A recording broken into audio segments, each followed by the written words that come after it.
বেলা 3টে বাজে, তুই সবে খেয়ে উঠছিস কেন রে? আমার সংসারের কাজ বাজ তো আছেই মা। কি অবস্থা!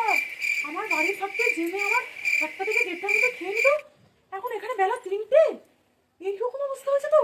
হ্যাঁ মা। আরে দিদি, কখন এলে? দিদি ভালো আছেন তো? আসুন আসুন, ঘরে আসুন। হ্যাঁ, এই তো সবে এলাম। কেমন থাকবো বলুন তো? আর যে মা এসে শ্বশুরবাড়িতে দেখছে বেলা 3টের সময় তার মেয়ে খেয়ে হাত ধুচ্ছে, সেই মায়ের মনটা কেমন হতে পারে বলুন তো দিদি? যে মেয়েটা আমার আমার বাড়িতে রাজরানীর মতন থাকতো, বেলা 1টা থেকে 1:30টার মধ্যে ওর মুখে ভাত উঠতো, সেই মেয়ে আমার আপনাদের সংসারে গরুর মতো খাটতে খাটতে বেলা 3টের সময় খেয়ে উঠে হাত ধুচ্ছে, সেই মায়ের মন আর কত ভালো থাকবে বলুন তো?